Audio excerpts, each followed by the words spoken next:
ये डिक्टेशन आपको prime steno की तरफ से दी जा रही है। डिक्टेशन स्टार्ट होगी 5 सेकंड में, बहुत ध्यान से लिखिएगा। स्टार्ट।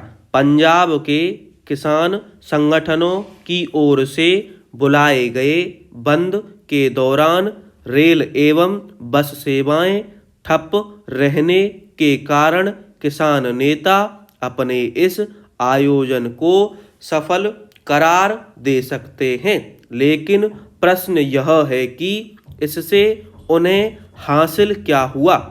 क्या अब पंजाब और केंद्र सरकार उनकी उन मांगों को मानने के लिए तैयार हो जाएगी जिसे लेकर वे हरियाणा सीमा पर 10 माह से धरने पर बैठे हैं और पिछले 35 दिनों से किसान नेता जगजीत सिंह डल्लेवाल आमरण अनशन पर हैं।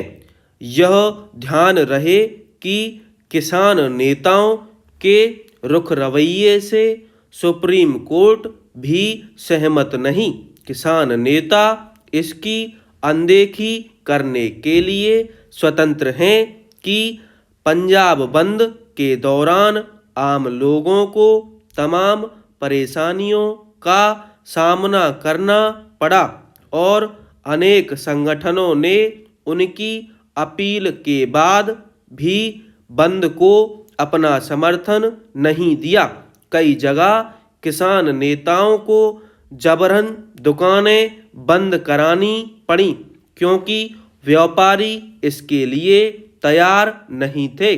बंद बुलाकर आवागमन ठप किया जा सकता है, लेकिन जन समर्थन हासिल नहीं किया जा सकता और ऐसा कोई आंदोलन सफल नहीं हो सकता जिसके प्रति जनता की सहानुभूति ना हो और जिसकी मांगें तार्किक ना हो। जो किसान नेता सरकार पर अड़ियल रवैया अपनाने का दोष मढ़ रहे हैं, वे यह देखने को तैयार नहीं कि खुद उनका रवैया कैसा है। वे किसानों की समस्याओं के समाधान के लिए सुप्रीम कोर्ट की ओर से बनाई गई समिति से बात करने को तैयार नहीं। इसी तरह वे यह समझने को तैयार नहीं कि आखिर उनकी मांगों के पक्ष में शेष देश के किसान आंदोलित क्यों नहीं हो रहे हैं। कहीं इसलिए तो नहीं कि वे यह जान रहे हैं कि यह आंदोलन राजनीति प्रेरित है।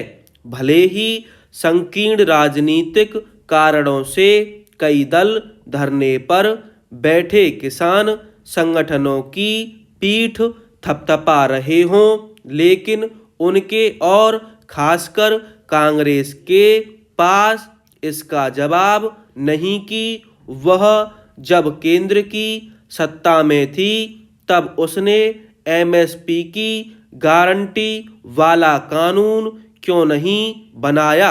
वह ऐसा इसलिए नहीं कर सकी क्योंकि यदि इस तरह का कानून बनता तो अर्थव्यवस्था का बेड़ा गर्क होता और किसानों की समस्याएं तब भी न सुलझतीं। इससे इनकार नहीं कि देश के अन्य हिस्सों की तरह पंजाब के किसान भी कई समस्याओं से दो चार हैं, लेकिन उनका समाधान उन मांगों को मानकर नहीं किया जा सकता जिनकी जिद किसान संगठन कर रहे हैं। क्या यह विचित्र नहीं कि धरना प्रदर्शन बंद का सहारा वे किसान नेता अधिक ले रहे हैं जो अपेक्षाकृत बेहतर आर्थिक स्थिति वाले किसानों का प्रतिनिधित्व करते हैं। पंजाब के किसानों की समस्याओं का समाधान उन तौर तरीकों में नहीं जिनकी वे मांग कर रहे हैं, बल्कि उनमें हैं जिन्हें उनके ही राज्य के कई किसान अपनाए हुए हैं।